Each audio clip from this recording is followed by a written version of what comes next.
The dictionary definition of unfunded commitments is last year's kamikaze budget.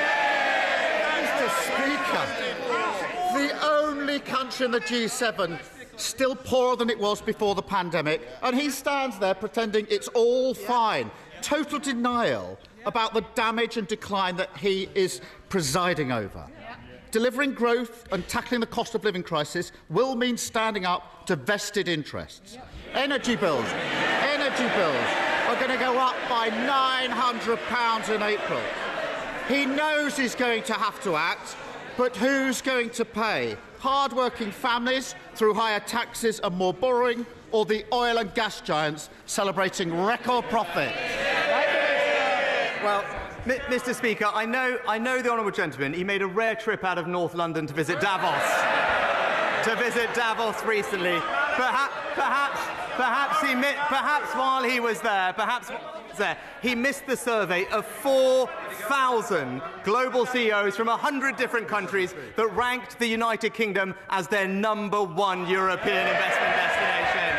Now, if he's serious about getting the economy growing, then he should stand up to the vested interests in the unions and back our minimum service levels. If he was serious about investing in the future of the country, he'd start with housing. A few months ago, his backbenchers forced him to scrap house-building targets. At the time, he stood there and said it would mean they would build more homes. Well, would you believe it? A few months later, the Home Builders Federation say house building is going to fall to its lowest level in 75 years. Now, he can change course on this. He can bring back targets and planning reforms, or he can duck that fight and let a generation down. Which is it? Prime Minister. Actually, Mr. Speaker, we've had recordly high numbers of house building and indeed the highest number of first-time buyers in around 20 years under this government. But he talks about investing for the long term of our country, and that's important when it comes to energy security, Mr. Speaker. But Labour's policy is to oppose any new oil and gas licences in the North Sea. It is an absurd policy that would see us paying billions to countries abroad for our energy while shipping it here with twice the carbon emissions. It's typical political posturing. It's bad for the economy. It's bad for our security, just like the Labour Party. What? Because of the noise, I don't think the Prime Minister is hearing the questions, because I do think it was on house building. Keir Starmer.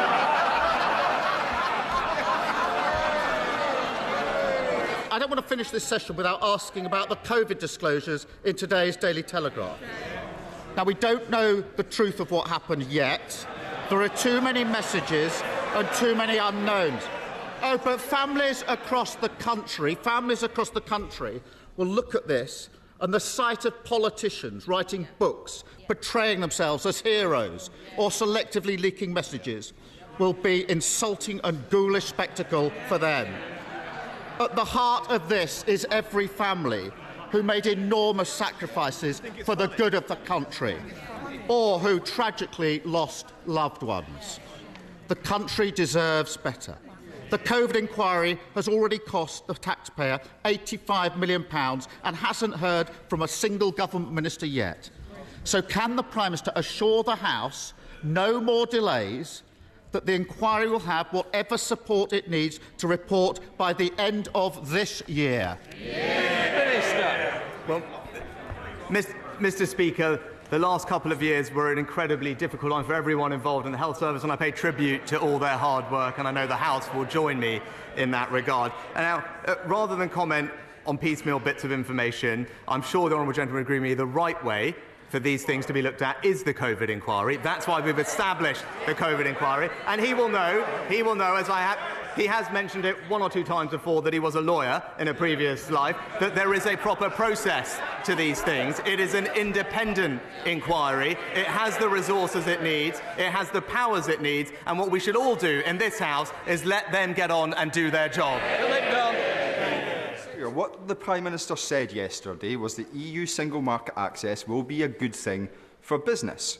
Now, of course, that's in contrast to the leader of the Labour Party, who said in December that EU single market access would not boost economic growth. Does it hurt the Prime Minister to know that the Labour Party believe in Brexit more than he does? Mr. Speaker, with regard to Northern Ireland, the important thing to note is to avoid a land border on the island of Ireland between North and South.